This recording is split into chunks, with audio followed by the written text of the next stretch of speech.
ಅಬ್ಬಬ್ಬ, ಅಯ್ಯೋ ಅಂಕಲ್ ಏನ್ ಹಿಂಗ್ ಬರ್ದಿದ್ದೀರಾ ಅಂದ್ರೆ, ಇಲ್ಲ ಕಣ ಅನ್ಸಿತ್ತು ಬರ್ದೆ. ಇಲ್ಲ ಅನ್ಸಿದ್ದಲ್ಲ, ಇದು ಉಣ್ಸಿತ್ತು.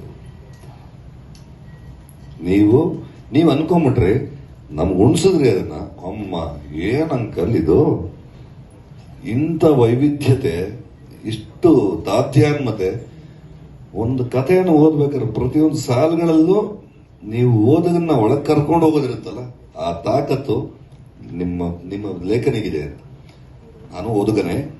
ನಾನು ಭೈರಪ್ಪ ಅವ್ರನ್ನು ತುಂಬಾ ಪ್ರೀತಿಯಿಂದ ಓದ್ತೀನಿ, ದೇವನೂರು ಮಹಾದವ್ರನ್ನು ತುಂಬಾ ಪ್ರೀತಿಯಿಂದ ಓದ್ತೀನಿ.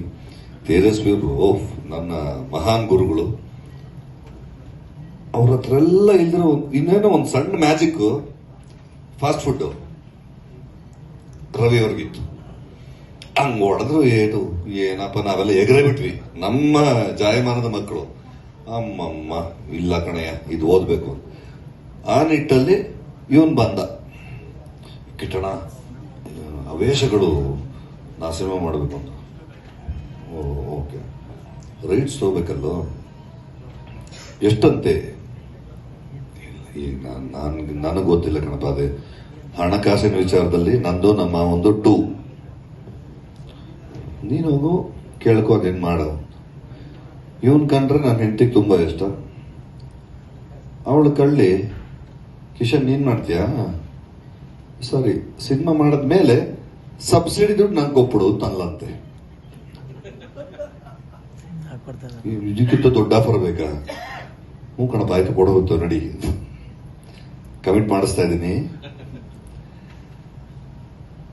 ಅಂತ ಒಂದು ಮುದ್ದಾದ ಕಥೆಯನ್ನ ಅವನು ತಗೊಂಬಂದಾಗ, ಅದನ್ನ ನನಗೆ ಹೇಳಿದಾಗ, ಆಮೇಲೆ ನಾನು ಓದಿರ್ಲಿಲ್ಲ ಅಂತಲ್ಲ, ನಾನು ಮುಂಚೆನೆ ಓದ್ಕೊಂಡಿದ್ದೆ.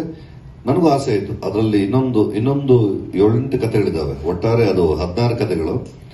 ನನಗೆ ಇನ್ನೊಂದು ಬೇರೆ ಬೇರೆ ಥರದ್ದೇನೋ ಇತ್ತು. ಬಟ್ ಇವನು ಆ ವೇಷಗಳು ತಂದಾಗ, ಅದನ್ನ ಪಾತ್ರವನ್ನು ಹೆಣದಾಗ, ಆ ಹುಡುಗ ಅದನ್ನ ನೀವು ಮಾಡ್ತೀರಾ ಅಂತಂದಾಗ, ಕಿಶನ್ ಆಗತ್ತಾ ನಿಜವಾಗ್ಲೂ?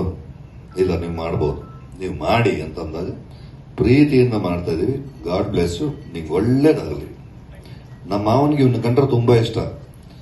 ಇವನ್ನ ಪಟ್ಟು ಕಿಶನ್ ಅನ್ನೋರು ಪಟಾಕ್ಸ್ಕೊಂಡ್ಬಂದಿನ. ಗಾಡ್ ಬ್ಲೆಸ್, ಒಳ್ಳೇದಾಗ್ಲಿ. Thank you very much. ಎಲ್ಲ ಪತ್ರಿಕಾ ಮಿತ್ರರಿಗೂ, ನಿಮಗೆಲ್ಲ ಸಂಬಂಧ ಇರೋದು ಯಾವುದು ಹೊಸ್ತಲ್ಲ. ನೀವೆಲ್ಲ ಇಷ್ಟೊತ್ತಾದ್ರೂ ನಾನು ಮಾತಾಡ್ತಾ ಇದ್ರೆ ನಾನ್ ಸೆನ್ಸ್ ನೀವು ಕೇಳಿಸ್ಕೊತಾ ಇದೀರಾ ಅಂದ್ರೆ ಇಲ್ಲ ಅಲ್ವಾ? ನಿಮ್ಮೆಲ್ರಿಗೂ ತುಂಬಾ ಥ್ಯಾಂಕ್ಸ್. ಇಲ್ಲಿಗೆ ಮುಗಿಸ್ಬೇಡಿ ಪ್ಲೀಸ್, ರೂಮಿಗೆ ಬನ್ನಿ, ನಿಮಗೆ ಕೆಲಸ ಇದೆ. Thank you. ನಮಸ್ತೆ.